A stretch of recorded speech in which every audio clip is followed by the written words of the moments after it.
2052 फागुन 1 अर्थात् 10 वर्षीय महान जनयुद्ध जसले नेपाली समाजको जीवनमा थुप्रै त्यस्ता ऐतिहासिक परिघटनाहरू दिएको छ। इतिहासको रूपमा, सङ्घर्षको रूपमा,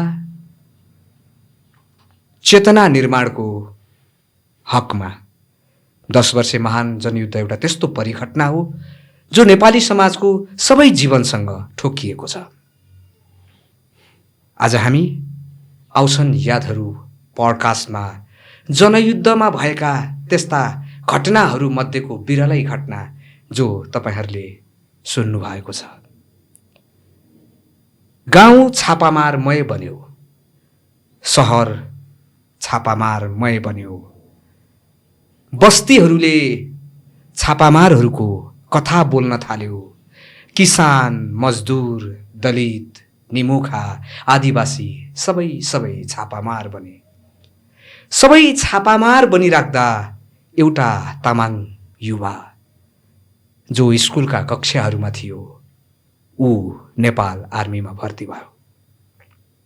जनयुद्धको वृद्धिसँगै उसले देश, नरेश र राष्ट्रका निम्ति काम गर्छु भनेर उठाएको बन्दुक लत्याएर ऊ फेरि हतियार सहित माओवादी आन्दोलनमा समाहित भयो। एउटा त्यस्तो योद्धाको कथा जसले नेपाल आर्मीबाट विद्रोह गरेर जनताको आन्दोलनमा समाहित हुनुभयो।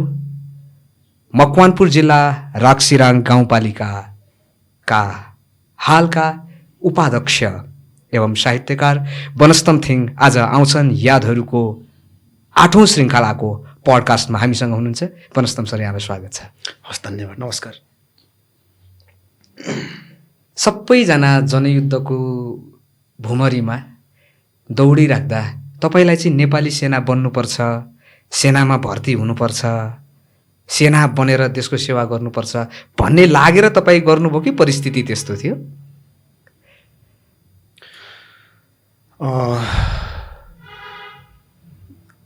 मेरो आफ्नो घरको जीवन त्यस्तै परिस्थितिमा थियो। हामी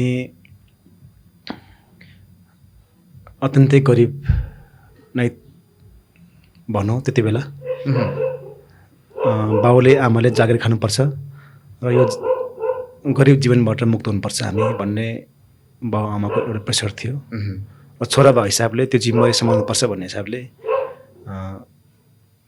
लाहोरी बन्ने, जागिर खाने त्यो हुटहुटीमा म नेपाल आर्मीमा म भर्ना भएको थिएँ। त्यति बेलाको परिस्थितिमा भनौँ न आफ्नो बाध्यता थियो। तपाईँ बाध्यताले नेपाली सेनामा जागिर खान जानुभयो वा तपाईँलाई रहर थियो? रहर त एउटा युवाको हिसाबले, त्यो ऊर्जाको हिसाबले सबै अनुभूतिहरू बटोलौँ, आफूले यही बेला सम्हालौँ भन्ने थियो। रहर त हुनै भइहाल्यो, त्यो उमेरको हिसाबले मात्रै। त्योभन्दा बढी चाहिँ बाध्यता थियो। बाध्यता थियो, हजुर। गाउँ बस्ती टोलका सबै माओवादी हुने बेलामा तपाईँ सेनामा भर्ती हुनुभयो? हजुर, म नेपाली सेनामा भर्ती हुँदाखेरि त्यो मेरो दाइलाई बाहेक थाहा थिएन, आमालाई पनि थाहा थिएन, बुवालाई पनि थाहा थिएन र दाइलाई के अरे कुनै पनि साथीहरूलाई पनि थाहा थिएन। किनभने म नेपालले आर्मी भर्ना भइसकेको थियो। ओहो, भनेको तपाईँको घरमा आमालाई थाहा नदिई, बुवालाई थाहा नदिई, घरको जेठो दाइ हो? म माइलो। भनेको तपाईँले थाहा नदिएको दाइ? म चाहिँ नेपाली आर्मीमा भर्ना भएको कुरा चाहिँ दाइलाई मात्रै थाहा थियो। दाइलाई मात्रै थाहा थियो? हजुर। नेपाली सेनामा जानुभयो? हजुर हजुर। नेपाली सेनाबाट फेरि तपाईँ विद्रोह गरेर माओवादी आन्दोलनमा आउनुभयो भन्ने हामीले सुन्यौँ। यो कस्तो कस्तो परिघटना, यो के कारणले तपाईँ त्यसरी आउनुभयो? अब गाउँतिर मेरो भेनाहरू, मेरो मामाहरू कोही नेपाल आर्मीमा हुनुहुन्थ्यो। अब नेपाल आर्मीमा त्यति बेला एक खालको सम्मान गाउँमा आउँदाखेरि, जो लाहोर बनेर आफ्नो गाउँमा आउँदाखेरि त्यो लाहोर दाइहरूले चाहिँ एक खालको सम्मान, छुट्टै सम्मान गाउँबाट व्यक्त गर्थ्यो। त्यो सम्मान मैले पनि पाउनुपर्छ भन्ने मलाई महसुस हुन्थ्यो त्यति बेला। चाहिँ त्यति बेला त्यस्तै परिस्थिति थियो। जनयुद्धको अन्तिम उत्कर्षमा थियो। बुवा त्यति बेला रुदाने रुद्र विष्टको चाहिँ अनुयायी हुनुहुन्थ्यो बुवा। भनेको तपाईँको परिवार पहिले कम्युनिस्ट पृष्ठभूमिबाट हुनुहुन्थ्यो। त्यसपछि कम्युनिस्ट चेत स्वाभाविक रूपले म पनि हुनु नै भइहाल्यो। कम्युनिस्ट चेत हुँदाहुँदै पनि मैले नेपाली आर्मीमा जागिर खाएको थिएँ र पछि गाउँतिर माओवादीको आन्दोलन जनयुद्ध उत्कर्षमा पुगेपछि गाउँमा सबैभन्दा ठुलो घर हाम्रो थियो। डाँडामा थियो, बाटोमा थियो त्यो घर। त्यो घरमा चाहिँ माओवादी प्राय आउने बस्ने खाने। अब कम्युनिस्ट चेतना भएको हिसाबले त्यो माओवादी साथीहरू चाहिँ बुवासँग नजिक हुने, त्यो घरमा आउने बस्ने बास हुने, उसलाई चाहिँ सुरक्षित महसुस हुने हिसाबले पनि त्यो घरमा आएको हुनसक्छ। त्यसपछि हुँदाहुँदै बुवा चाहिँ यो माओवादीलाई भात खुवाउने हो यो घरले होइन, माओवादी पाल्ने यो घर नै हो भन्ने दुश्मनहरूले थाहा पाएपछि, विपक्षीहरूले थाहा पाएपछि त्यो खालको सूचना नेपाली सेनामा पुर्याएपछि बुवा समात्नु भयो। तपाईँ आर्मीमा हुँदै बुवालाई समात्नु? म नेपाल आर्मीमै थिएँ। त्यसपछि बुवा गिरफ्तार गर्नु हुनुभयो। मेरो दाइ पनि त्यो दिनमै सँगसँगै गिरफ्तार हुनुभयो।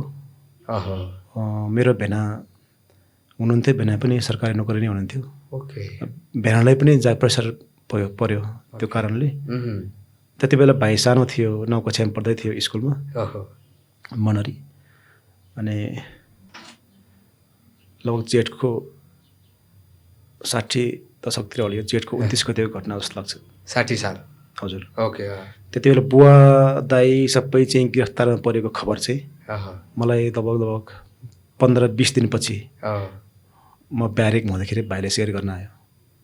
तपाईँ नेपाल आर्मीमा हुनुहुन्थ्यो, तपाईँको बुवालाई दाइलाई आफन्तहरूलाई माओवादीलाई भात खुवाएको भनेर गिरफ्तार गरियो। त्यो खबर तपाईँको भाइले तपाईँलाई ब्यारेकमा सुनाउन आउनुभयो? ब्यारेकमा त्यति बेला हामी खासै खुल्ला बाहिर हिँड्ने परिस्थिति थिएन। हामी भित्रै मात्रै बस्नु पर्थ्यो। कतिपय बिदा हुँदाखेरि पनि दसैँ तिहारमा पनि हामी बाहिर आउने परिस्थिति थिएन र सुरक्षित पनि थिएन। त्यति बेला भाइ आएको थियो। लगभग जेठको 29 गतेको त्यो घटना थियो र असार 12 गते भाइ आएको थियो त्यो खबर लिएर। माथि गाउँमा बुवा पनि छैन, दाइ पनि छैन, र आफन्तहरू पनि छैनन्। सबै सुबटार ब्यारेकमा नेपाली सेना लगेको छ गिरफ्तार गरेर। अब म पनि बस्दैन पढेर, म पनि जाने हो, म बस्दैन भन्ने त्यो भाइले त्यो खबर सुनाउन आइसकेपछि मलाई त्यो बन्दुक चाहिँ कतिखेर त्यागौँ होइन, कतिखेर छोडौँ र म कतिखेर आफ्नो गाउँ जाउँ भन्ने भयो। जसले गर्दाखेरि नेपाली सेनाको सम्बन्धसँग मैले सम्बन्ध तोडेर म बाहिर आएको थिएँ। तपाईँ जति बेला ब्यारेकबाट बाहिर आउनुभयो? हजुर। तपाईँले बोकिरहेको बन्दुक थियो होला? हजुर। तपाईँले लगाइरहेको युनिफर्म थियो होला? पक्कै पनि तपाईँलाई बुझेर जानेर त आउन दिएनन्। तपाईँ विद्रोह गरेर आउनुभयो, तपाईँ त्यहाँबाट निस्किनु भयो। हजुर हजुर। कसरी निस्किनु? तपाईँलाई रोकेनन्? भाइले त्यो मलाई खबर सुनाएपछि यो ब्यारेकबाट म कसरी भाग्ने भन्ने मेरो दिमागमा चाहिँ नक्सा कोरिएको थियो। त्यो ब्यारेकबाट म कुन ठाउँबाट होइन कुन आर्कबाट भाग्न सजिलो हुन्छ भन्ने मैले नक्सा चाहिँ कोर्सिएको थियो। लगभग असारको 12 गते त्यो खबर प्राप्त भइसकेपछि मलाई लाग्छ असारको 26-27 गते होला राजाको ऊ थियो, जन्मोत्सव थियो, धर्म दिवस। त्यति बेला राजाको धर्म दिवस ब्यारेकमा धुमधामसँग मनाउने,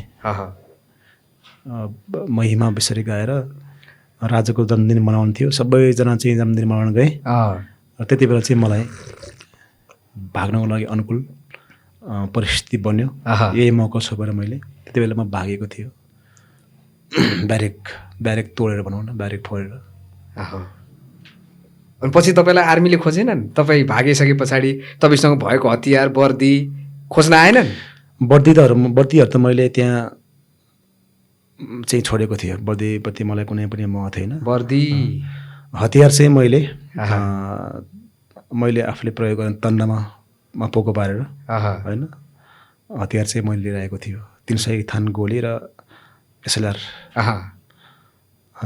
म भागेको चाहिँ त्यही बेला म वीरगन्ज ब्यारेक घण्टाघरको आसपासतिर त्यो ब्यारेक थियो भनेको। वीरगन्ज हजुर पर्सा। अनि त्यस्तो व्यस्त बजारबाट म भागेको थिएँ त्यति बेला। त्यो यादहरू अहिले पनि ताजै छ। तपाईँ भाग्नुका पछाडि माओवादी आन्दोलनको विस्तार हो कि तपाईँले को परिवारमाथि राज्यले गरेको तपाईँको चाहिँ दमन हो वा आर्मीले गरेको दमन हो? के कुराले तपाईँलाई टिगर गर्यो कि अब म यहाँ बस्नु हुँदैन, 1 मिनट बस्नु हुँदैन भन्ने कुरा चाहिँ केले टिगर गर्यो तपाईँलाई? 21-22 वर्षको उमेर हो। सरकारी नुन खाएरै सरकारी बुट बजारेर म हिँडिरहेको छु, म बाँचिरहेको छु होइन। अब यही सरकारले मेरो बाउलाई, मेरो दाइलाई, मेरो सम्पूर्ण परिवारलाई चाहिँ दुःख दिएपछि मैले यो जागिर किन खानु भन्ने मनमा त्यो प्रतिशोध बढी मसँग उत्पन्न भयो। मलाई यता र चाहिँ जनयुद्धको उत्कर्षको प्रभाव भन्दा पनि म त्यति बेलाको प्रतिशोध, यसको बदला चाहिँ म कसरी तिर्ने, त्यो बदलाको भावले मलाई त्यो यति इनर्जी प्राप्त भयो होइन। मैले त्यो ब्यारेक सहज ढङ्गले मैले आफूले फोरेर म आएँ। त्यति बेला म घाइते पनि भएँ होइन। निकै अग्ला ताराहरू त्यो क्राउलिङहरू हुन्थ्यो होइन, हाम फाल्ने बेलामा हाम फाल्नुपर्ने, अब क्राउलिङ गर्नुपर्ने त्यस्तो परिस्थितिबाट म भागेको थिएँ। अलिअलि घाउ चोटपटक पनि लागेको थियो। खास चाहिँ प्रतिशोध बढी भयो। युवा पनि हो, 21-22 वर्षको उमेरमा। तपाईँ त्यहाँबाट निस्के पछाडि ठ्याक्कै पहिला चाहिँ कहाँ हुनुभयो? म त्यसपछि निस्किने बित्तिकै म आमासँग भेट्न गएँ। म 2 दिन पछि म आफ्नो गाउँ पुग्यो। त्यो 2 दिनसम्म? हजुर। तपाईँ कसरी हिँड्नुभयो? एक्लै जङ्गलको बाटो गाडी चढेर कसरी? गाडी त्यति बेला गाडी थिएन, गाडी थियो होइन, त्यही पनि गाडी त सुरक्षित थिएन। त्यति बेला तराईतिर चाहिँ त्यो हुन्छ नि, हामीले पहिला त्यो हुन्थ्यो टमटम भन्थ्यो, त्यो टाँगा, त्यो घोडा चाहिँ घोडा कुद्ने तराईतिर प्रायः त्यो बढी प्रयोगमा आउँथ्यो। मैले वीरगन्जबाट सिमरासम्म आउँदाखेरि लगभग 1500वटा त्यो टाँगा चाहिँ मैले फेरेर म पिलुवासम्म चाहिँ आएँ। त्यसपछि पिलुवा क्रस गरिसकेपछि पत्लाया भन्ने ठाउँमा चाहिँ अत्यन्तै कडा सुरक्षा हुन्थ्यो त्यति बेला राज्यको तर्फबाट। त्यो बाटो छल्नको लागि मैले पिलुवाको जङ्गल हुँदै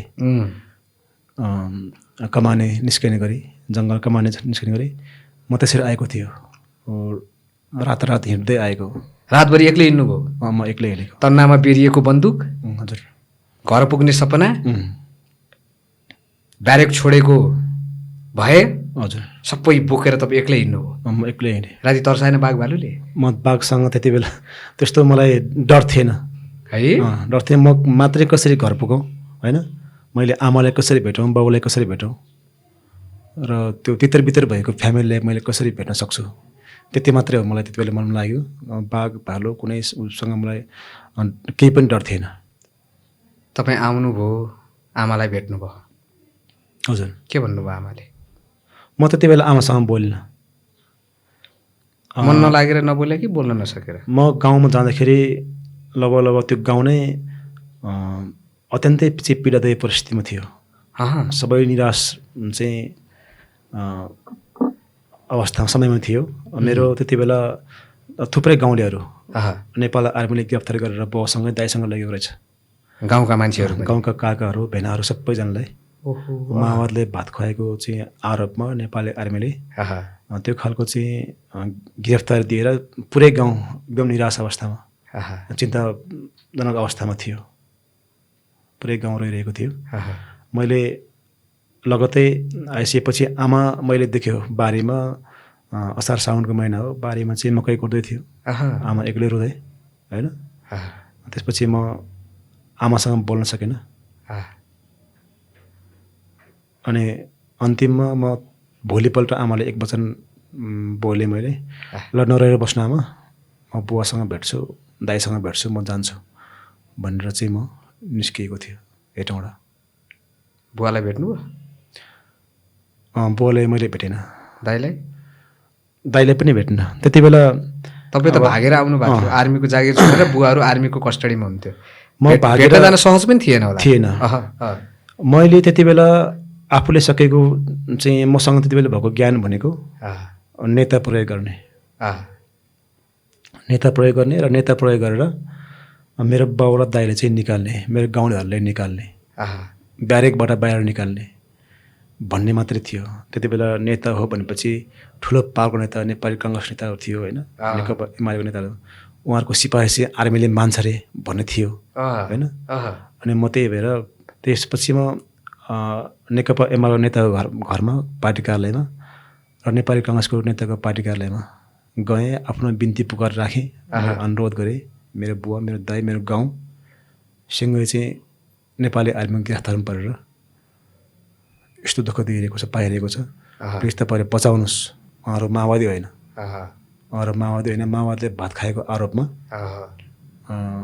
नेपाली सेनाले त्यो खालको गिरफ्तारी गरेको छ। पढ्ने विद्यार्थी साथीहरू पनि लगेका छन् होइन, स्कुलबाट लगेको छ। मकै गुडिरहने काका काकीहरू, काका मामाहरू सबै लगेका छन् होइन। मैले यो चाहिँ गुनासो अनुरोध चाहिँ मैले नेपाली काङ्ग्रेसका नेताहरू र नेकपा एमालेका नेताहरूसँग राख्न गएँ। भन्न मिल्छ भने कसलाई भेट्नुभयो तपाईँले त्यति बेला? काङ्ग्रेसको कसलाई भेट्नुभयो, एमाले कसलाई भेट्नुभयो? त्यति बेला नेपाली काङ्ग्रेसको सभापति थियो रामचन्द्र अर्याल, माइकल। मैले माइकललाई यो गुनासो मैले राख्न गएको थिएँ। तर मेरो गुनासो सुनवाई उहाँबाट सम्भव नभएपछि, सम्भव मैले त्यो देखेन उहाँबाट। त्यसपछि त्यति बेला प्रेमबहादुर गुरुङ भन्ने एसआफ थियो, हुनुहुन्थ्यो मकवानपुर जिल्लामा। एसपी? एसआफ प्रेमबहादुर गुरुङ। एसआफ अहिले हुनुहुन्न। त्यो त्यही सालमा एसआफ डेथ भएको चाहिँ हामीले खबर पाएको थियो। हामी 21-22 वर्षको मेरो थियो होइन। म एसआफसँग गएँ। मैले आफ्नो कुरा, जुन कुरा हो, मेरो बाउको कुरा, मेरो दाइको कुरा, मेरो गाउँलेको कुरा मैले एसआफसँग राखेँ। उहाँहरू माओवादी होइन, माओवादीको आरोपमा चाहिँ सरकारी शोषण निकायले समातेर ल्याएका छन् भन्न गएँ म। त्यसपछि मेरो आफ्नो कुरा पनि राखेँ। म पनि तपाईँ फौजी हो, म फौजी हो पनि भन्नुभयो। म सरकारी जागिर नै हो, फौजी नै हो सर म पनि, तर मेरो विधा स्वीकृत छैन। यति गुनासो चाहिँ तपाईँसँग राख्न आएको हो सर भने। तपाईँ जानुहोस् आफ्नो ड्युटीमा, आफ्नो काममा जानुहोस्, नातिनुहोस् होइन। यो जिल्लामा म एसआफ भएसम्म यो द्वन्द्व, यो लडाइँमा कुनै पनि मतवाली मर्दैन। कुनै पनि मतवाली होस् अथवा कुनै पनि जनताको छोरछोरी मर्दैन, म मर्न दिँदैन भन्नुभयो। तपाईँ जानुहोस् आफ्नो काममा भन्नुभएको थियो। पछि एसआफले सिफारिस गरेर बुवाहरू निस्किनु भयो 3 महिनापछि, दाइ निस्किनु भयो 7 महिनापछि। तपाईँ फर्किनु भयो नि आर्मीमा? म फर्किएन। दाइ निस्किनु भयो, बुवा निस्किनु भयो, एसपीलाई अनुरोध गर्नुभयो, तपाईँको मनोकाङ्क्षा त पुरा भएछ नि त, तर किन नफर्किनु भयो? घरमा भाइ थिएन। ए भाइ हुनुहुन्थेन? म तपाईँलाई म ब्यारेकबाट भागेर आउँदाखेरि नै भाइ, उसलाई पनि त्यो अब सानो उमेरको रगत होला होइन, त्यो प्रशोध होला, भाइ चाहिँ जनमुक्ति सेनामा सहभागी भइसकेको थियो। तपाईँलाई असार 12 गते खबर लिएर जाने भाइ तपाईँ ब्यारेक तोडेर निस्केर बुवाहरूलाई निकाल्ने बेलासम्म उहाँ छापामार पनि सक्नुभयो? छापामार भइसकेको थियो। उसले स्कुलबाटै उसले त्यो बाटो उसले अवलम्बन गरिसकेको थियो। बाउ भेटेँ मैले 7 महिनापछि, दाइ भेटेँ होइन। त्यसपछि मैले भाइ भेट्न पाएन। तपाईँको परिवारमा फेरि एकजना छुट्यो? छुट्यो। त्यसपछि फेरि म भाइ खोज्न निस्केँ। ब्यारेकबाट विद्रोह गरेर बुवा भेनालाई निकाल्नुभयो। हजुर। भाइ फेरि छापामार भन्नुभयो, तपाईँ फेरि भाइ खोज्न जानुभयो? भाइ सानो थियो, 9 कक्षा पढ्दै थियो। गाउँमा आउने त्यो इलाकामा काम गर्ने माओवादी नेताहरूको सम्पर्कमा म भाइलाई खोज्न निस्केँ। ओके। त्यति बेला कति सालको घटना हो यो? 60-61 घटना हो यो। ओके 60-61 सालमा तपाईँको भाइ छापामार बन्न गइसक्नुभयो। हजुर तपाईँ भाइलाई खोज्न जानुभयो। म गएँ। भाइलाई खोज्न जाँदाखेरिका यादहरू अलिकति साझा गरौँ न। तपाईँ कहाँ पुग्नुभयो, भाइ कहाँ हुनुहुँदो रहेछ, तपाईँको र भाइको कहाँ भेट भयो, कसरी भयो अलिकति सुनौ त। गाउँमा काम गर्ने माओवादी नेताहरूको सम्पर्क सूत्रमा म हिँडेको थिएँ। म कनपुरबाट धादिङ। जस्तो तपाईँ त आर्मीबाट हुनुहुन्थ्यो, आर्मीमा गएको मान्छे, फेरि विद्रोह गरेर आएको मान्छे, तपाईँहरूलाई माओवादीले सम्पर्कमा लिँदा वा तपाईँलाई लिँदा इन्क्वायरी गरेनन्? त्यो बाटो त अर्को छ, त्यो पीडा त अर्को छ। त्यो पीडा मसँग अर्को छ। अहिले म जोड्छु त्यो कुरा पनि। ल म भाइलाई खोज्न हिँडेँ। म कनपुर जिल्लाबाट धादिङ जिल्ला हिँडेर 2 दिन गएर हिँडेर हामी मेरो केही साथीहरूको साथमा म गएको थिएँ। साथीहरू पनि जानुभएको थियो? हजुर। ओके। नभन्दै भाइ मैले 2 दिनपछि कुनै एउटा कार्यक्रममा भेट भयो। लगभग हामी एकदम थकित भएर गएका थियौँ। 2 दिन 2 रात हिँड्दाखेरि धादिङको उता कहाँ लगभग यो माधवबेसी के भन्ने ठाउँतिर होला सायद। माधवबेसी। त्यतै भूगोलमा हो मैले भाइलाई भेटेको। मैले भाइले पनि भेट्न पाएँ। त्यति जस्तो तपाईँ र भाइको भेट हुँदाखेरि दिन थियो कि रात थियो? रात थियो। लगभग रातमा 8:30 बजे अब 9 बजे थियो, 9 बजेको थियो। त्यति बेला गाउँ बस्तीमा चाहिँ अहिले जस्तो यो लाइनको विकास भएको थिएन, बिजुलीको विकास भएको थिएन होइन। टुकीबत्तीहरू बाल्थेँ त्यति बेला। भाइ सम्पर्कमा आयो। त्यहीँको एउटा नेताले, इलाकामा काम गर्ने साथीहरूले तपाईँको दाइ आउनु भएको छ भेट्न, दाइसँग भेट्नुहोस् भनेर 8:30 बजेतिर भाइले एकछिन मसँग आयो। मसँग मेरो साथीहरू थियो होइन। भाइ भेट्न आयो। तपाईँको भाइ भेट्न आउँदा हजुर बन्दुक बोकेर आयो कि ग्रेनेड बोकेर आयो कि? सानो बन्दुक, भाइले बन्दुक बोकिसकेको थियो। एउटा सानो चाहिँ मान्छे पनि सानै थियो होइन। तिनीहरूको माओवादीको लोकल ड्रेसमा भाइ भेट्न आएको थियो। पछाडि बन्दुक भिरेर सानै थियो। दाइ सेनाको बन्दुक छोडेर भाइ खोज्न जानुभयो, भाइ उताबाट जनमुक्ति सेनाको ड्रेस लगाएर बन्दुक बोकेर आयो। हजुर। अब मैले माया गरेर भाइ होइन राम्रोसँग पढ्नुपर्छ है भनेर छोडेर राखेको भाइ मैले आकस्मिक 7-8 महिना लगभग 1 वर्षपछि मैले भाइले भेटेँ। भाइ पुरै क्रान्तिकारी विद्यार्थी क्रान्तिकारी सेना भइसकेको रहेछ। मेरो साथीहरूले सबैले हात दिनुभयो, पुरै मुट्ठी कसेर चाहिँ उहाँले हात जोड्नुभयो। अन्तमा चाहिँ मसँग पनि भाइले हात मिलाउन आउनुभयो होइन। त्यति बेला चाहिँ अलिक फरक महसुस मलाई त्यति बेला भयो। अरू बेलामा जुन बेला भाइले मसँग मुट्ठी उठाएर चाहिँ हात मिलाउन आयो होइन, परिस्थिति अर्कै भइसकेको रहेछ भन्ने मलाई महसुस भयो त्यति बेला। त्यति बेला म त्यो भाइको मायाले भाइले भेट्न गएको थियो। म खुल्ला ढङ्गले गाउँमा हिँड्ने डुल्ने परिस्थिति थिएन। किनभने यता माओवादीले यो अझै पनि नेपाल आर्मीकै मान्छे हो, जासुसी गर्न आएको हो भन्थ्यो। जासुसी गर्न आएको, सिआइडी गर्न आएको थियो, सिआइडी गर्न आएको हो भन्ने। अब एकातिर नेपाल आर्मीले यो भगौडा हो भनेर मलाई खोज्ने त्यो दोहोरो चपेटामा लगभग मैले 2-3 वर्ष जिन्दगी बिताएँ। जुन बेला भाइसँग भेट भयो, हात मिलाएर भाइ छुटिसकेपछि ल मेरो एकछिन ड्युटी छ, म राति 12 बजे आउँछु, तपाईँहरू यहीँ बस्दै गर्नुहोस् भनेर कुनै एउटा घरमा मलाई उहाँले राख्नुभयो। म लगायत मेरो साथीहरू हुनुहुन्थ्यो, हामीलाई राख्नुभयो उहाँहरूले। अब त्यति बेला मलाई पछि मात्रै थाहा पाएँ कि म त्यति बेला नेपाली जनमुक्ति सेनाको नियन्त्रणभित्र पसिएको रहेछु, सिआइडी हो भनेर। तपाईँ भाइलाई भेट्न जानुभएको थियो? हजुर। तपाईँलाई एउटा घरमा बस्नुहोस् भन्नुभयो, त्यति बेला तपाईँ जनमुक्ति सेनाको घेरामा परिसक्नु भएको रहेछ? हजुर।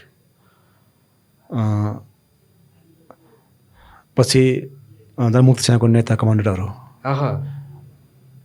आएर म माथि इन्क्वायरी लिनुभयो। इन्क्वायरी पनि गर्नुभयो? हजुर। सिआइडी गर्न किन आइस त हाम्रो कार्यक्रममा किन छिरिस् होइन? तपाईँमाथि हातपात भयो? हातपात त भएन, हातपात भएन। तर मानसिक रूपमा एक खालको चाहिँ यातना मलाई धेरै दियो। तपाईँलाई प्रश्न गरे होइन? किन आइस सेनाको मान्छे हाम्रो घेराभित्र किन छिरिस्? तपाईँले भन्नु भएन मेरो भाइ खोज्न आएको म त मैले आफ्नो कुरा राखेँ मैले। तर आफ्नो कुरा राख्दा पनि उहाँहरूले म प्रति पूर्ण रूपमा विश्वास गर्नुपर्ने फेरि पनि थिएन मेरो, किनभने ब्याकग्राउन्ड मेरो त्यही थियो नि त। मैले भन्थेँ अहिले साथीहरू नै हुनुहुन्छ, उहाँहरू पनि त्यति बेला मलाई इन्क्वायरी गर्ने साथीहरू नै हुनुहुन्छ होइन। कोही अहिले मभन्दाको मुनिको नेता पनि छ, कोही मभन्दा माथिको नेता पनि हुनुहुन्छ। त्यति बेला तपाईँलाई इन्क्वायरी गर्ने? यसको पाठ पूर्जा निकाल्नुपर्छ, खुट्टाको यसको पाङ्ग्रो निकाल्नुपर्छ, यसले कालो गर्नुपर्छ, यो फर्केर जाँदैन, यसले घुँडा चाहिँ यतै छोड्छ, घुँडाको पाङ्ग्रा निकालिदिनुपर्छ, यसको अपरेसन चाहिँ राम्रोसँग गर्नुपर्छ भन्ने खालको मानसिक रूपमा मलाई बढी प्रहार चाहिँ त्यति बेला भयो होइन। त्यति बेला तपाईँलाई मैले भने मैले घुँडाको प्राङ्ग्र निकाल्नुहोस्, मेरो अपरेसन गरेर नै गर्नुहोस् होइन, मेरो खुट्टा कसरी अपरेसन गर्ने गर्नुहोस्। मैले नेपाली आर्मी जान छोडिसकेको छु, छोडेर आइसकेको छु होइन। मेरो परिवारमा यति बेला यस्तो अवस्थामा छ, यो एउटा युद्धकै एउटा बाटो हो जो आम नेपालीहरूले भोगिरहेको, त्यो मध्येमा हामीले पनि भोगिरहेका छौँ भनेर मैले मावत नेताहरूले मैले आफ्नो चाहिँ गुनासो दुखेसो पोखाएँ मैले। त्यति बेला के हजुर, जस्तो भाइलाई भेट्नुभयो, भाइ त ड्युटीमा फर्किनु भयो, भेट्ने बेला तपाईँहरूलाई आँसु आएन? भाइले तपाईँलाई देख्दा, तपाईँले भाइलाई देख्दा एकचोटि अँगालो हालौँ रौँ जस्तो लागेन?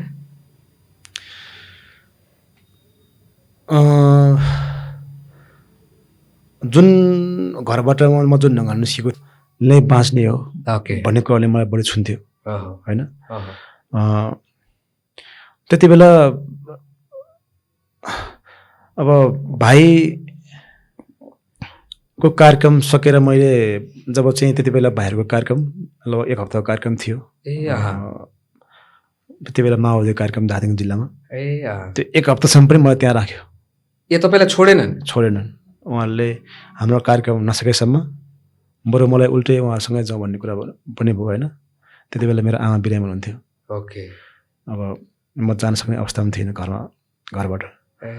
अनि त्यसपछि मेरो हरेक चाहिँ आफ्नो तर्कले गर्दाखेरि, मेरो गुनासोले गर्दाखेरि दुःख वेदनाहरू उहाँहरूले सुनाएपछि मलाई 7 दिनपछि त्यहाँबाट मलाई छुटायो। त्यो 7 दिनसम्म तपाईँसँग गएका साथीहरू चाहिँ कहाँ गए? मसँगै हुनुहुन्छ, 7जना झन् नियन्त्रणमै हुन्थ्यो। म त्यो साथीहरूलाई अहिले पनि एकदम सम्मान व्यक्त गर्न चाहन्छु होइन। मेरो लागि, त्यो गाउँको लागि उहाँहरूले रात भन्नुभएको थिएन, भोक भन्नुभएको थिएन होइन। भनेको माओवादीको नियन्त्रण पनि भन्नु भएन। उहाँले राम्रोसँग उहाँले पछाउनु भयो, बस्नुभयो। हजुर। 7 दिनपछि तपाईँ रिहा हुनुभयो, भाइ लिएर फर्किनु भयो? मैले भाइ लिएर आएन, भाइलाई चाहिँ ल आउनु, दिदीहरू छ, दसैँ पनि आउनु थालेको छ, तिहार पनि आउनु थालेको छ, चाडबाडमा एकपटक सबै फ्यामिली भेट हुन्छ, तिमी पनि आउनुपर्छ है भनिराखेर म फर्केँ। फर्किँदाखेरि तपाईँ के सोच्दै फर्किनु भयो होला? त्यो बेलामा त्यस्तो माओवादीको नियन्त्रणमा 7 दिन, भाइलाई फर्काउँछु भनेर गएको भाइ क्रान्तिकारी सेना, तपाईँ त खाली हात फर्किनु पर्यो। तपाईँ के सोच्दै फर्किनु भयो बाटोभरि?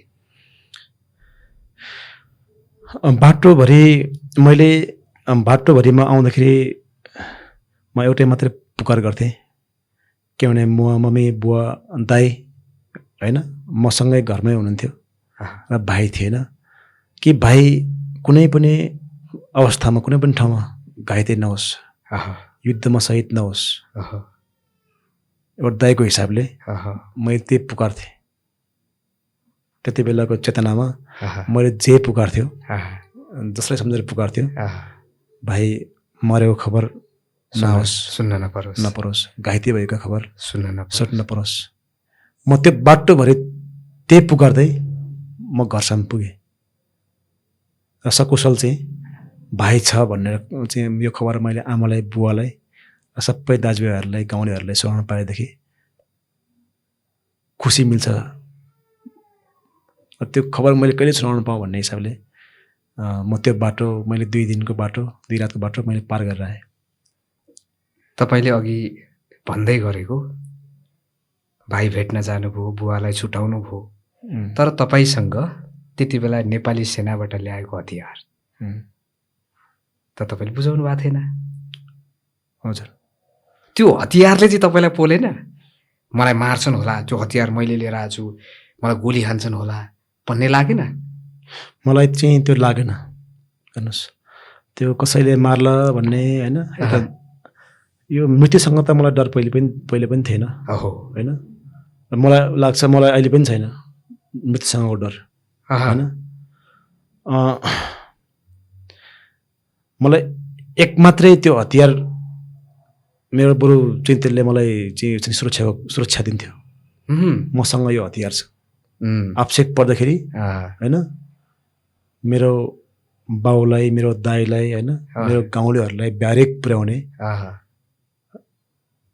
मान्छेहरूलाई मैले यो गाउँबाट कसरी चाहिँ निकाल्ने, यिनीहरूसँग म कसरी लड्ने भन्ने 800 बरु मलाई त्यति बेला त्यो बन्दुकले दिएको थियो। माओवादी युद्ध 62-63 पछि शान्ति प्रक्रियामा आयो।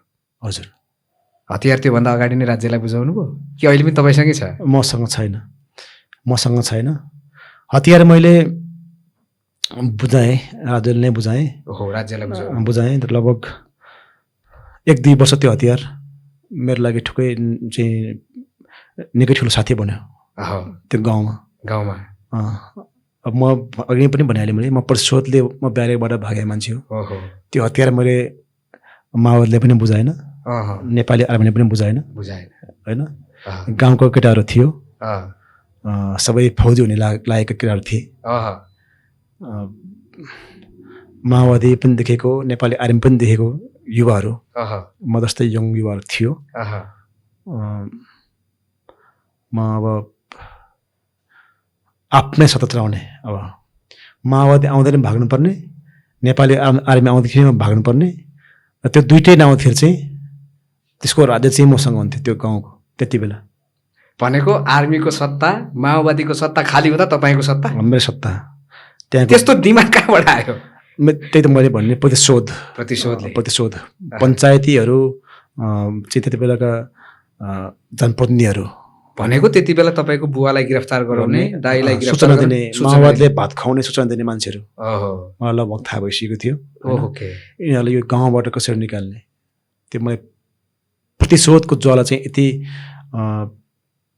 यति बलेको थियो त्यो सानो उमेरमा पनि। त्यो हतियार चाहिँ मैले यसमा प्रयोग गर्नुपर्छ। त्यो अब त्यति बेलाको एउटा सानो युवाको चाहिँ जोस चाहिँ जाँगर, त्यो ऊर्जाको बेलामा त्यस्तो हुन्थ्यो। र मैले त्यो पनि गरेँ। फेरि केटाहरूले ट्रेनिङमा आफै दिने, हेर्नुहोस्, युवाहरू भेला पारेर जम्मा पारेर 40-50 जना युवाहरूलाई त्यो चाहिँ रनिङ गराउने होइन, ड्रिल सिकाउने, ट्रेनिङ सिकाउने, आर्क लिन सिकाउने होइन, म आफै पनि गरेँ। र त्यसरी नै केटाहरूलाई चाहिँ मैले युद्धप्रति, मोर्चाप्रति कसरी सम्हाल्ने होइन, त्यो खालको चाहिँ मोटिभेट गर्ने। हेर्नुहोस्, लगभग त्यति बेला म आफ्नै ढङ्गले गाउँको केटाहरूलाई चाहिँ मैले अदृश्य रूपमा 30-35 जना 40 जनाको युवाहरू चाहिँ त्यो युद्धमा सहभागी चाहिँ मैले गराइसकेको थियो। पुरै ट्रेनिङ प्राप्त। यहाँको पञ्चायतीहरू, मण्डलीहरू, त्यहाँ बौद्धले नियुक्त गरेका अध्यक्षहरू, उपाध्यक्षहरू चाहिँ यहाँबाट कसरी लखेट्ने म जान्थ्यो। लखेट्नुपर्छ भन्ने थियो त्यति बेलाको चेतनामा पनि, यिनीहरू यो गाउँबाट लखेट्नुपर्छ भन्ने लाग्थ्यो। अनि तपाईँलाई खोज्दै आर्मीहरू आएनन्? तपाईँले लिएको हतियार, तपाईँलाई कोर्ट मार्सल गर्छौँ, उस्तै परे तपाईँलाई भेटेर गोली हानेर मार्छौँ भनेनन्? तपाईँलाई खोज्न आएनन् गाउँमा? म लुक्थेँ, खोज्न आउँथेँ। म लुक्थेँ, म भूमिगत जस्तै हुन्थ्यो गाउँमा। त्यही त गाउँमा पनि मेरो चाहिँ त्यो पहल कदमी त्यति लामो समय हुने थिएन। दिनमा 2 घन्टा 3 घन्टा 5 घन्टा बढीमा, नभए अरू बेला कि माओवादी नै हुन्थ्यो कि आर्मी नै हुन्थ्यो। अनि तपाईँ यस्तो द्वैत चरित्रमा राज्य र माओवादी दुइटैको चपेटामा परिराख्दाखेरि हतियार तपाईँसँग छ, माओवादीले भेट्दा सेनाको हतियार हो, यो सेनै हो भनेर गोली हान्देला भन्ने, त्यसपछि सेना आउँदा सेनाले गोली हान्देला भन्ने, म कतै हिँड्यो भने अरूले सुराकी लगाइदिएर समाउलान् भन्ने, त्यस्तो भएन? भाग्नु परेन कतै? त्यो अब नभागेको रात कुनै पनि छैन। हेर्नुहोस्, 2-3 वर्ष यस्तो समय मैले व्यतीत गर्यो होइन, नभागेको रात होइन कुनै पनि छैन। प्रत्येक रात मैले आफ्नो घरभन्दा बाहिर बिताएको छु। प्रत्येक रात म कुनै दिन पनि म घरमा सुतेन, कि आफन्तको गएर चाहिँ सुत्थेँ होइन, कि जङ्गलमा गएर सुतेँ। त्यति बेला गाउँ छेउछाउतिर चाहिँ ओडारहरू थियो, ओडार मान्छेहरू बस्ने लुक्ने ठाउँ, त्यता बस्थेँ होइन। नभए पल्लो गाउँ वल्लो गाउँ गएर बस्थेँ। कि म 2-3 वर्षको समय म दुवैजनाको निशाना परिसकेपछि मैले एक रात पनि राम्रोसँग आफ्नो घरमा सुत्न पाएन। सुत्न पाउनु भएन? हजुर। शान्ति प्रक्रिया सुरु भएपछि हतियार बुझाउनु भयो? माओवादीहरू 62-63 को आन्दोलनमा आएपछि बुझाउनु भयो कि अलि पछाडि गर्नुभयो?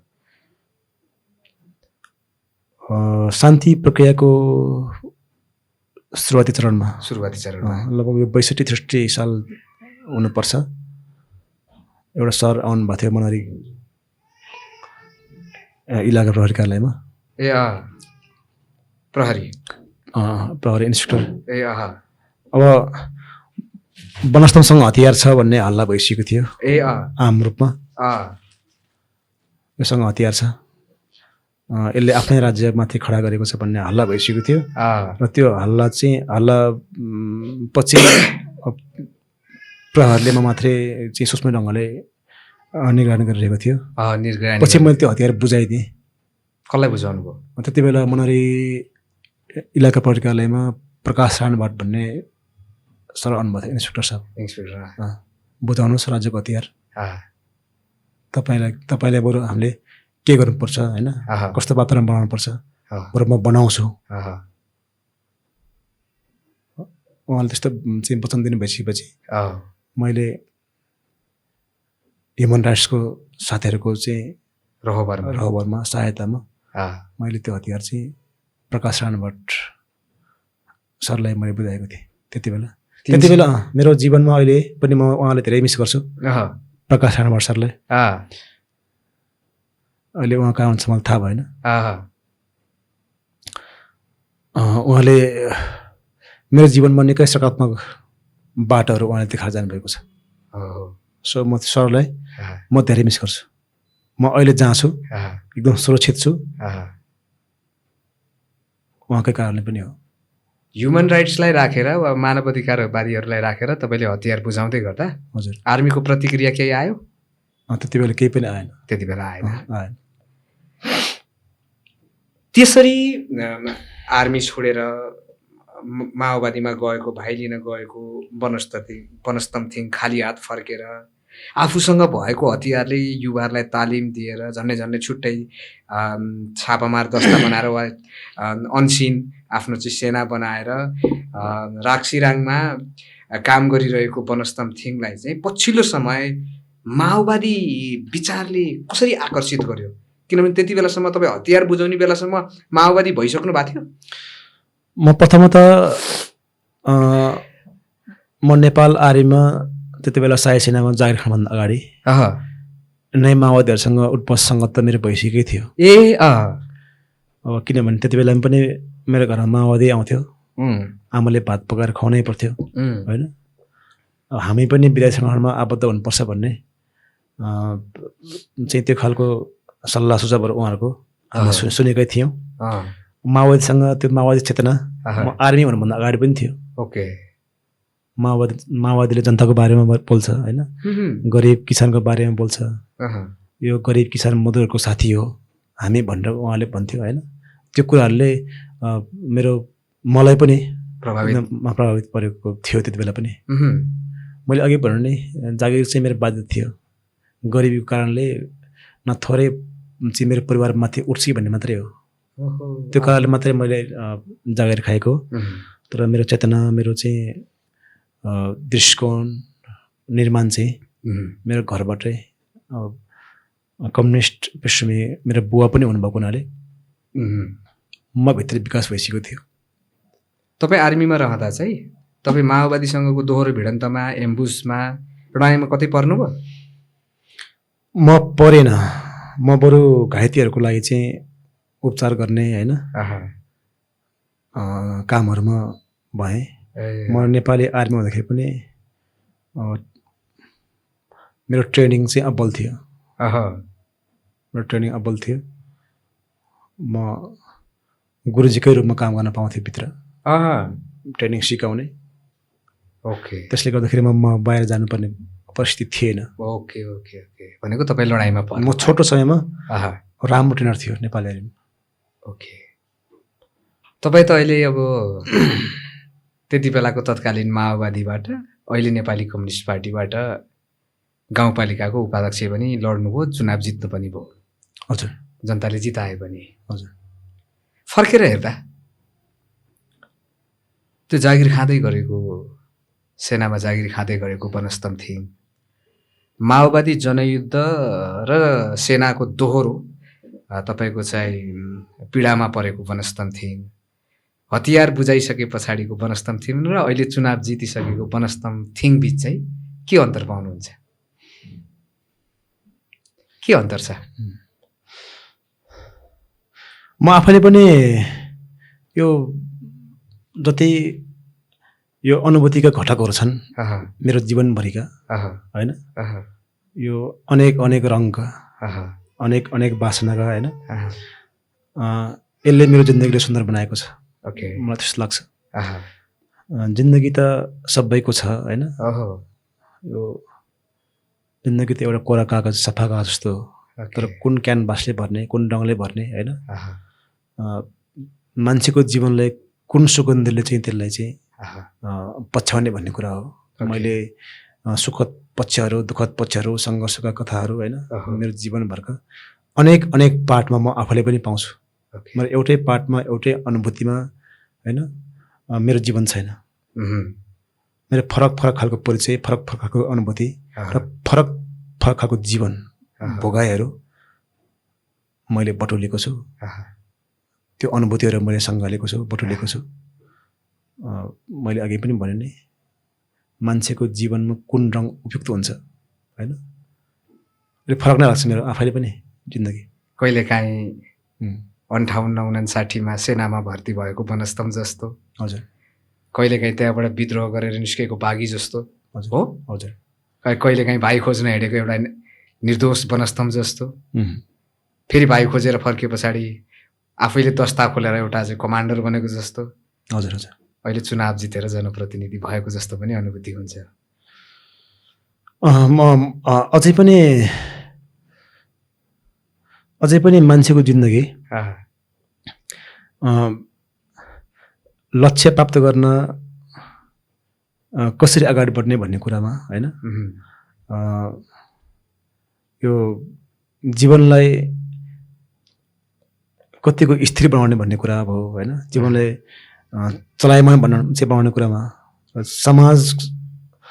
समाजसँग चाहिँ जीवनलाई कसरी चाहिँ हामीले त्यो छ नि, त्यो सन्तुलन कायम गर्न सकिन्छ भन्ने कुरामा म अझै पनि त्यो चिन्तनसहित हिँड्छु। भनेको समाजमा यत्रो 10 वर्षीय जनयुद्ध, 62-63 को जनआन्दोलन, गणतन्त्र, अहिले जेएनजी पछाडि बनेको सरकारपछि पनि समाजमा असन्तुलन छ भन्न खोज्नु भयो? असन्तुलन छ, अझै पनि कायम नै छ। भनेको कस्तो खाले असन्तुलनहरू छन्? तपाईँ हामीसँग त्यो खालको हिजो पञ्चायतको बेलामा, हिजो बौद्ध व्यवस्थाको बेलामा जुन चेतना थियो, त्यो चेतना अझै पनि पूर्ण रूपमा निर्मूल भएको छैन। हामी अझै पनि त्यो खालको चेतनासँग लड्नै पर्छ, लडिरहेका छौँ। त्यो पछि विकास भएको, गणतन्त्र पछि विकास भएको चाहिँ गणतन्त्रलाई निर्माण गरेको अब अहिले त पुरानै भइसक्यो।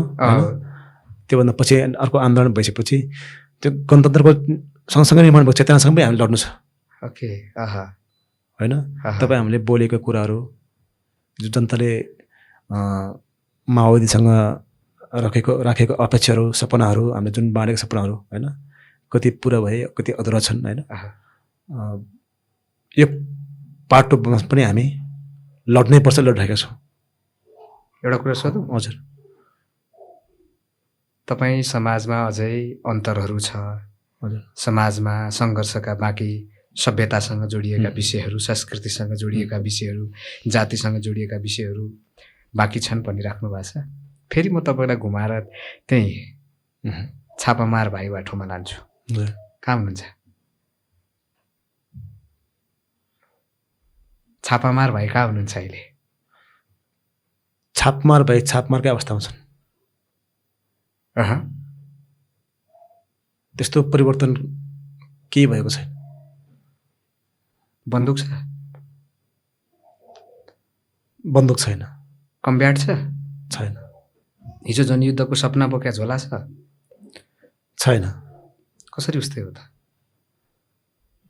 त्यो त यस्तो छ, उस्तै भनेको त्यो क्रान्तिकारी चेत होइन,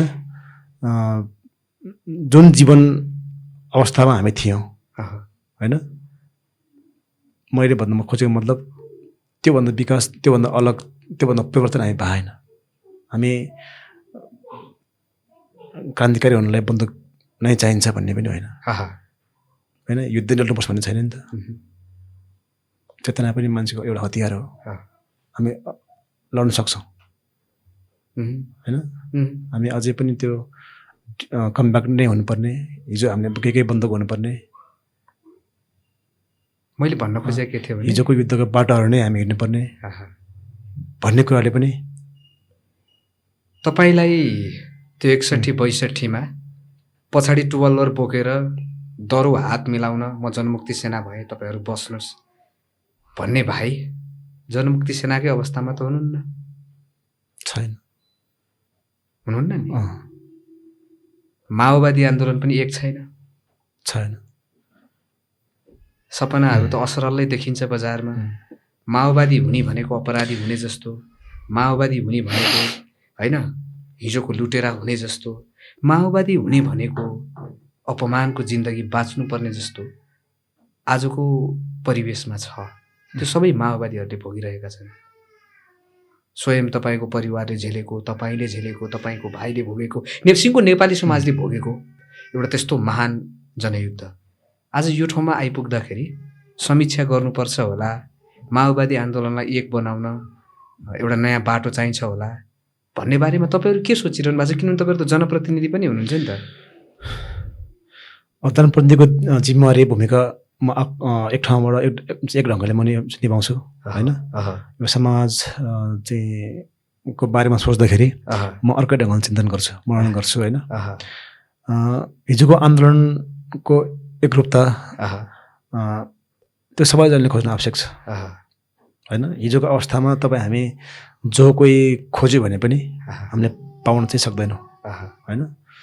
तर हाम्रो जीवनले देखेको हिजो जुन चाहिँ सपना हो होइन, त्यो सपनाबाट फेरि विचलित हुने अवस्था कोही पनि छैन। अघि भन्नु नि अनेक अनेक च्यालेन्जहरूसँग हामी लडेका छौँ। जस्तो तपाईँ मेरो जीवनको बारेमा सोध्नुभयो कि अनेक अनेक चुनौतीहरू, घटनाहरू जो घटिए, मैले भन्ने जनयुद्धपछि निर्माण भएको चेतनासँग पनि हामीले लडिरहेका छौँ होइन। यो जनयुद्धपछि अनेक बाटोबाट चाहिँ जसरी जुन ढङ्गको चेतना भित्र प्रवेश भयो होइन, त्यसले चाहिँ माओवादी आन्दोलनलाई फुटाउने काम गर्यो, माओवादी आन्दोलनलाई टुकाउने काम गर्यो होइन, फुटाउने काम गर्यो। साथीहरू त्यही ढङ्गले फुटे होइन, त्यही ढङ्गले टुक्रिए होइन। यसको चाहिँ बहस छलफल होइन, माओवादी आन्दोलनको बारेमा, एकताको बारेमा बहस छलफल हामी पछिल्ला पुस्ताहरूले जति गर्नुपर्ने हो त्यो बहस चाहिँ पुगेको छैन। नयाँ पुस्ताले बाटो छोडेन, के अरे पुरानो पुस्ताले बाटो छोडेन, पुरानो पुस्ता नयाँसँग। अब यो पुरानो पुस्ताको पालामा यो कम्युनिस्ट पार्टी एकता हुन्छ र बलियो हुन्छ भन्ने त्यो सपना त म देख्दैन होइन। तपाईँले पनि त्यस्तो छ, साथीहरू कोही साथी चाहिँ त्यो ढङ्गको सपना देखिरहेको छ भने त्यो सपनाबाट तपाईँहरू अहिलेदेखि नै अलग हुनुहोस्। त्यो के कारण रहेछ? जस्तो कम्युनिस्ट आन्दोलन त सबैभन्दा उन्नत आन्दोलन हो नि त, सबैभन्दा चेतना स्तर, विचारको बहस हुने ठाउँ, दृष्टिकोणको, चिन्तन धाराको, दर्शनको बहस हुने ठाउँमा पुस्ताले किन बहसै सुनिराखेको छैन, वा अग्रज पुस्ताले बहस सुनिराखेको छैन, वा नयाँ पुस्तासँग ढङ्ग छैन, के हो यो, के विषय हो यो? त्यो बहसहरू पछिल्ला पुस्तालाई उसरी पुस्तान्तरण गर्ने, सुम्पिने होइन काम पनि भएको छैन। भन्नुहोस्, यसले गर्दाखेरि अहिले कम्युनिस्ट इतिहासको बारेमा हामीभन्दा पछिको पुस्ताहरूले के पढ्ने हो, के बुझ्ने हो होइन? अब कम्युनिस्ट आन्दोलन त भइ नै हाल्यो, अब लगभग जनयुद्ध जनआन्दोलनको बारेमा पनि मान्छेहरूले बिर्सन छोडेका छन् होइन? सम्झाउने पक्षहरू यसलाई चाहिँ कोही पनि छैनन्। भन्नुहोस्, यसलाई यो गम्भीर ढङ्गको चाहिँ समस्याहरू हो। गम्भीर ढङ्गको समस्या, यसको गम्भीर ढङ्गको छलफल बहस होइन? यो आन्दोलनको बारेमा, जनयुद्धको बारेमा त्यो पुस्तान्तरण गर्नको लागि चाहिँ सबै जिम्मेवार हुनुपर्छ।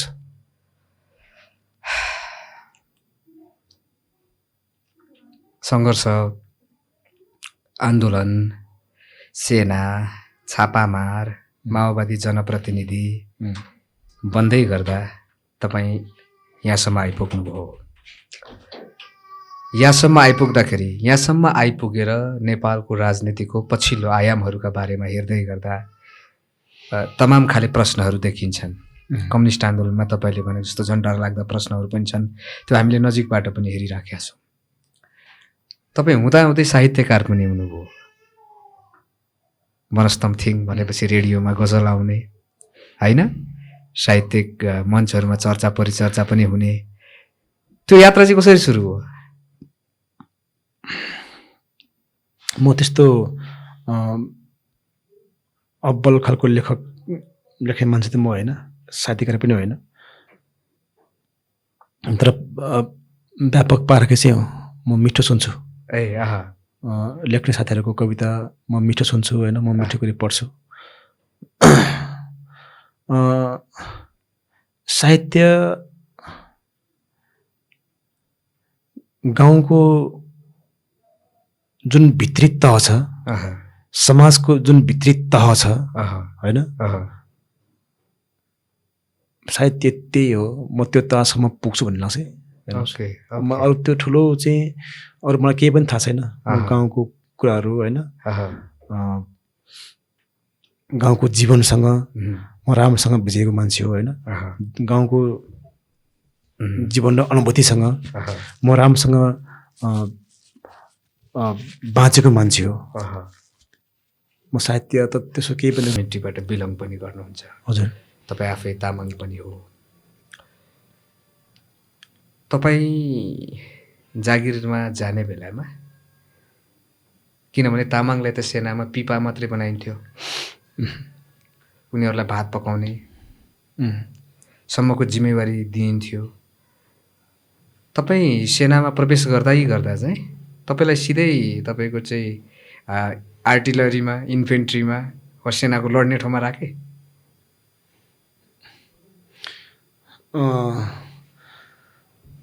त्यति बेला लड्ने ठाउँमा पनि पुग्थ्यौँ, नपुग्ने भन्ने थिएन होइन, किनभने जनयुद्ध चाहिँ एकदम उत्कर्षको अवस्थामा थियो। अब हामी त बरु नै थियो, लड्नै पर्ने परिस्थितिमा थियो नि त। तर मैले त्यो समयहरू व्यतीत गर्नु परेन मैले। त्यो कुराले मलाई अहिले पनि कहिलेकाहीँ खुसी पनि लाग्छ होइन, खुसी पनि बनाउँछ। म त्यो खालको लडाइँहरूमा परेन। जस्तो मैले त्यहाँ जोड्न खोजेको विषय के थियो भन्दाखेरि, तपाईँलाई मैले तामाङ समुदायको कुरा पनि गरेँ। आज नेपालमा सङ्घीयता छ, धर्मनिरपेक्षता छ होइन, समानुपातिक प्रणाली छ। तर माओवादी जनयुद्धमा माओवादीले सर्वाधिक भनेको कुरा तामसालिङ राज्यको कुरा, तामाङहरूको स्वायत्तताको कुरा, थारूहरूको स्वायत्तताको कुरा होइन, मधेसी कोचिलाहरूको स्वायत्तताको कुरा, लिम्बुवानहरूको स्वायत्तताको कुरा, यो सबै थियो नि। त्यो चाहिँ माओवादी आन्दोलनबाट हराएर गयो कि नेताले त्यसलाई पोलेर खायो कि बेचे कि त्यो आवश्यकता नभएको कि के भयो यो? अब आवश्यकता भन्दा पनि माओवादीले जति चाहेको हो यो चाहिँ राज्य व्यवस्था राज्यको व्यवस्थाको जुन आवरणमा चाहेको थियो, कल्पना गरेको थियो, त्यति नभएकै हो। जनतालाई दिएको आसन कोचिला प्रदेश भयो, तामसालिङ प्रदेश भयो, होइन, मगरादहरू भयो। त्यो त हामीले जागरणको हिसाबले त्यति बेला त्यो मुद्दा उठाउनु भयो उहाँहरूले। तर प्राप्त गर्ने सवालमा त्यहाँ माओवादी नेतृत्वहरू चुकेकै हो। र फेरि पनि अब अहिले पनि लगभग सङ्घीयता खारेज गर्ने, होइन, किनभने नयाँ बालेन नेतृत्वको सरकार, त्यस पछाडि तपाईँले देख्नु भएको छ स्वर्णिम वाग्लेहरू सत्तामा आइसके पछाडि सङ्घीयता काम छैन, होइन, सङ्घीयता चाहिँ अब हटाउनु पर्छ, होइन, जातीय अग्राधिकारको कुरा पनि अब त्यो धेरै गर्नु हुँदैन, होइन, हामी त सबै बराबरी हो भनेर भनिराखेका छन्। यस्तो बेलामा फेरि तपाईँहरू जो चाहिँ जनयुद्धमा तामसालिङको सपना बोकेर, तामाङ स्वायत्तताको सपना बोकेर हिँड्नुभयो, त्यो सपना त अधुरै रह्यो। अहिले त कस्तोसम्म भने राज्यले त तपाईँको चाहिँ जनजातिका कुरा, आदिवासीको कुरा, होइन, उत्पीडितहरूको कुरा लगभग नसुन्ने जस्तो, संसदको रोस्टमबाट माफ मागे जस्तो, तर सामाजिक जीवनमा त त्यो चाहिँ व्यक्त भइरहेको जस्तो देखिन्छ। तपाईँहरू के सोचिरहनु भएको छ? अब माओवादी जुन चाहिँ परिस्थितिबाट शान्तिपूर्ण रान्तिमा आयो, होइन, सबैजनाले, हाम्रो आँखाले माओवादीले त्यही सहज ढङ्गले बुझिदियो कि माओवादी फराकिलो ढङ्गले चाहिँ शान्ति प्रक्रियामा आएको छ, होइन, शान्तिपूर्ण रान्तिमा आएको छ। र त्यही शान्तिपूर्ण रान्तिमा माओवादी आयो। त्यसपछि ऊ बढी चाहिँ पैदानमा हेर्नुहोस्, बढी अझ सङ्घर्षमा हेर्नुहोस्। पहिला जुन एउटा चाहिँ शक्तिसँग लडिरहेको थियो, होइन, त्यसपछि ऊ धेरैजनासँग चाहिँ लड्नु पऱ्यो, काङ्ग्रेससँग लड्नु पऱ्यो, एमालेसँग लड्नु पऱ्यो, होइन, यो देशका चाहिँ पुराना नयाँ सामन्तीहरूसँग लड्नु पऱ्यो, होइन, विदेशीहरूसँग चाहिँ लड्नु पऱ्यो। कतिपय तपाईँ हामीले प्राप्त गर्न नसकेको अधिकार, होइन, त्यो शक्तिहरूले गर्दाखेरि माओवादी गुमाउनु परेको, यो कुरा सबैजना बुझिदियो भने सहज लाग्छ। यो सङ्घीयता खासै सबै पक्षलाई सबैले मन परेर ल्याएको पनि होइन, आएको पनि होइन, जबरजस्त कुनै राजनीतिक शक्तिहरूले घिसारेर पनि ल्याएको सङ्घीयता हो, होइन, त्यति बेला माओवादीले। र अहिले पनि यो सङ्घीयता कुनै राजनीतिक दलहरूलाई यो देखाउन मात्रै हो। अहिले पनि मन परेको छैन। हेर्नुहोस्, सङ्घीयता, काठमाडौँलाई सङ्घीयता मनपर्छ, काठमाडौँलाई सङ्घीयता केलाई चाहियो, होइन, सङ्घीयता चाहिएको कर्णालले हो, मजदुरलेहरू हो, होइन, अब हाम्रो मकवानपुर जिल्ला हाम्रो राखसाङलाई नै हो, हेटाउनलाई सङ्घीयता के मतलब, होइन। त्यही भएर सङ्गीत सबैले मन परेको कुरा होइन। काठमाडौँमा बसेका मान्छेहरूलाई सङ्गीत अहिले पनि मन पर्दैन। हेर्नुहोस्, अहिले आएका नयाँ दलहरू जो राजनीतिक दलहरू छ, झन् तिनीहरूलाई यो सङ्गीत आवश्यक छैन। किनभने तिनीहरूले काठमाडौँ बाहेक अरू कुनै ठाउँ, अरू कुनै भूगोल चिनेको छैन, देखेको छैन। तपाईँले देखेको छैन भन्नुहुन्छ। बालेन शाहलेमा बढी मालिका, त्यस पछाडिबाट बालेन शाहले तपाईँको चाहिँ ठुल्ठुला तपाईँको चाहिँ पाथी भरा कहाँ कहाँ घुमेर तस्बिर हालेर मलाई त देशको सबै माया लाग्छ, पश्चिम गयो भने झिकै झिकै माया तमलाई भनेर गीत पनि गाइहाल्नुहुन्छ। त्यस्तो प्रधानमन्त्री भएको बेलामा पश्चिम अहिले रहिरहेछ अनेक बालेनकै व्यवहारले, होइन, बालेनकै कारणले पश्चिम उसले जति चाहिँ पश्चिमलाई माया गरेको थियो, होइन, त्यति बेला आफ्नो चुनाव मत खानको लागि, भोट खानको लागि, त्यसपछि उसको चरित्र, उसको व्यवहारहरू हेर्दाखेरि पश्चिम रहिरहेछ, पूर्व रहिरहेछ, बढी मालिका रहिरहेछ, पाथी भारिया रहिरहेछ, होइन, मधेस पनि भर्खरै मधेस रहिरहेछ, होइन। तपाईँ हाँसिरहेको भूगोल, हाँसिरहेको ठाउँ कुनै पनि छैन। जस्तो पछिल्लो समय तपाईँले सामाजिक सञ्जालमा पनि लेखिरहनुहुन्छ, आइरहेको छ, तपाईँको स्ट्याटसहरूमा पनि थुप्रै विवाद चलिराखेको हुन्छ। तपाईँलाई मान्छेले अलिअलि जातिवादी पनि हुन्छ, तपाईँ जातिवादी हो? जातिवादी म तामाङ हो, त म भन्छु, यति चाहिँ भन्छु म, जातिवादी भनेको मतलब तामाङकै राज्य खोजेर, होइन, तामाङकै शासन खोजेर हिँड्ने मान्छे म होइन। तामाङ समुदायप्रति, होइन, राज्यले गरेको हिजो विभेद, होइन, जुन थियो नि, हामीप्रति हेर्ने दृष्टिकोण जुन थियो नि, के त्यो सही थियो? त्यो न्यायसङ्गत थियो? समस्याहरू थिएन? त्यो कुराहरू चाहिँ म बोल्छु। अब यति बोल्दैमा, होइन, म तामाङ हो, तामाङ कल्चर मलाई मनपर्छ, तामाङ सभ्यता मलाई मनपर्छ, होइन, तामाङ संस्कृति भाषाहरूलाई अझ बेसी म माया गर्छु अह, भन्दाखेरि म जातिवादी हुने भन्ने कुराहरू त्यो जो जातिवादी संस्कृतिमा चाहिँ हुर्किरहेका छन् तिनीहरूले लाउने आरोप हो। हामी कार्यक्रमको अन्तिमतिर पनि छौँ। हजुर। मैले सोध्न बिर्सेको तर तपाईँलाई याद आइरहने त्यस्तो कुनै घटना छ आउँछन् यादहरूमा तपाईँलाई बिझाइरहने पोलिराख्ने आज चाहिँ यो कुरा म भन्छु नै भन्ने लागिराख्ने केही त्यस्ता यादहरू छन् भने साझा गरौँ। अब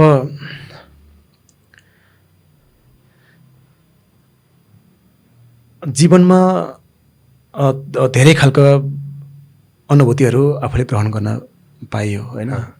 त्यो मलाई लाग्छ जिन्दगी सुन्दर अनुभूतिहरूको एउटा लाइब्रेरी हो, सङ्ग्रहालय हो होइन। मसँग थुप्रै अनुभूतिहरू छन् जसले मेरो जिन्दगीलाई सुन्दर बनाएको छ। र अझै पनि के अभावहरू मेरो आफ्नै जीवनभित्र छन्। थुप्रै अभावहरू छन् होइन।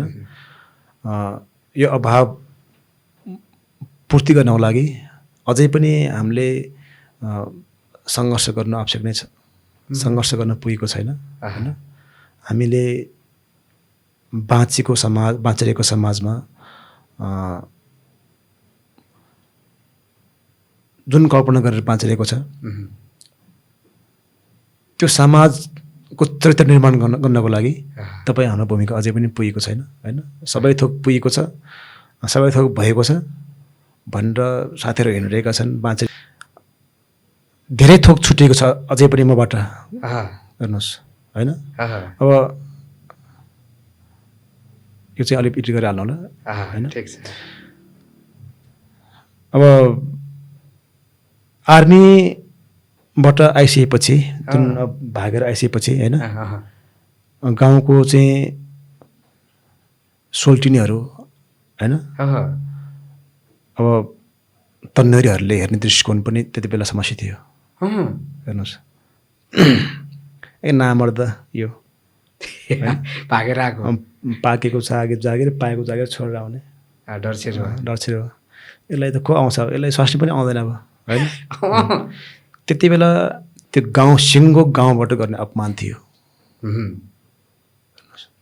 सरकारी नोकरी छोडेर भाग्ने यो नामर्दलाई अब को आउँछ, यसलाई श्रीमती पनि आउँदैन होइन। यसले बुढी नै पाउँदैन। यो अब यो यसरी नै बस्ने भयो, यसरी नै मर्ने भयो गाउँमा। गाउँमा त्यो पात्रको रूपमा उभिनु पर्ने हेर्नुहोस्। म केही वर्ष त्यही पात्रमा पनि उभिएँ, त्यही पात्रको जीवन पनि बाँचिरहेँ होइन। पहिला बोल्ने, पहिला हाँस्ने होइन, खेल्ने, गाउँघरमा रोदी गाउने साथीहरू सङ्गिनीहरूसँग बोलचाल बन्द होइन। गाउँमा सँगै जीवन बाँच्छु भन्ने साथीहरूसँग बोलचाल बन्द हेर्नुहोस् है। त्यो बोलचाल माओवादी हुँदा पनि बन्द भयो होइन। नेपाली आर्मी छोड्दा पनि बन्द भयो। माओवादी आन्दोलनपछि जोडिएपछि थुप्रै साथीहरूसँग सम्बन्ध बिग्रियो होइन। यो चाहिँ जनयुद्धको चाहिँ मान्छेको जीवनमा त्यो नदेखिने होइन, त्यो अभिव्यक्त गर्न सक्ने कुराहरू चाहिँ हो जस्तो लाग्छ मलाई। ठिक हो। यत्रो सबै झेलेर आउँदा के हजुर, यत्रो सबै चुनौती मोल्दा यत्रो झेल्दा अहिले त्यही पाटोहरू छुट्यो जस्तो लाग्छ मलाई। मैले जीवनमा माओवादी भएको हिसाबले होइन, माओवादी मन नपर्ने, माओवादी आन्दोलन मन नपर्ने साथीहरू जतिजना हुनुहुन्छ होइन, त्यो साथीहरूसँग मेरो सम्बन्ध, माया होइन, विश्वास तोड्न पुगेको छ। त्यो साथीहरूले म धेरै मिस गर्छु हेर्नुहोस्। त्यो साथीहरूले पनि म धेरै मिस गर्छु। कोही नेपालमै छन्, कोही विदेशमा छन्। त्यो विचार, दृष्टिकोण, आफ्नो ब्याकग्राउन्ड होइन, मान्छेको बाँच्ने जीवनशैली जो मन नपरेर होइन सम्बन्धहरूमा दरार आएका छन्, सम्बन्ध छुटिएका छन्, त्यो साथीहरूले पनि म मिस गर्छु कि होइन। यदि विचारमा म चाहिँ एकरूपता आएको भए त्यो साथीहरू अझै पनि सँगै हुन्थे। विचार त्यस्तो चिज रहेछ, विचार जसले नजिक ल्याउने पर लैजाने हजुर गर्दो रहेछ। तर आजको समाजमा खास विचारको मूल्य त छैन, मान्छे त अवसरको पछाडि दौडिराखेको छ। त्यो पनि हो, तर आम मान्छे सबै त्यस्तो मात्रै छैन। विचार बोक्नेहरू पनि छन्, आफ्नै जीवन बाँच्ने होइन, आफ्नै आत्मस्वाभिमानको जीवन बाँच्ने मान्छेहरू पनि छन्। यतिका समय सबै झेलेर आउँदाखेरि छोटोमा भन्दा जीवन के रहेछ?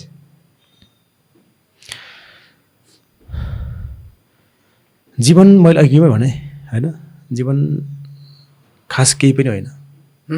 भन्नुहोस्, जीवन केही नगर्ने केही पनि होइन। गर्नेहरूको लागि मेरो आफ्नो जीवन चाहिँ म सामान्य सफा एउटा चाहिँ कोरा कागज जस्तो जीवन लिएर आएको मान्छे हो होइन। मैले हरेक रङहरूले कोर्ने प्रयास गरेँ, कुनै चित्र बन्यो होइन, कुनै चित्र विचित्र बन्यो, राम्रोसँग त्यो चाहिँ कला भर्न सकेन हेर्नु। अहिले चाहिँ अनेक अनुभूतिहरू गर्दाखेरि जीवन कता कता सुन्दर जस्तो होइन, कता कता केही नमिलेको जस्तो मलाई लाग्छ। भनेको कुलमा भन्दाखेरि जीवन कोरा कागज हो, कहिले के चित्र बन्छ, कहिले के चित्र बन्छ। हजुर, कहिलेकाहीँ विचार र चिन्तन नमिल्दा त्यो विचित्र पनि बन्छ। पडकास्टमा आइदिनु भयो, आफ्नो महत्त्वपूर्ण समय आउँछन् यादहरूलाई दिनुभयो र 10 वर्षीय जनयुद्धमा एउटा परिवारले झेलेको, एउटा सेनाको सिपाहीले झेलेको, माओवादी र सेनाको चेपुवामा परेर एउटा सङ्घर्षपूर्ण जीवन बाँचेको, अहिले आएर जनप्रतिनिधि भएर जनताको सेवा गरिरहेको एउटा पात्रको कथा सबैलाई सार्वजनिक गरिदिनु भयो। यहाँलाई एकदम धेरै धेरै धन्यवाद। Thank you very much. हस्, धन्यवाद। Thank you. भएन टाइम भएको छ नि, गजब छ नि।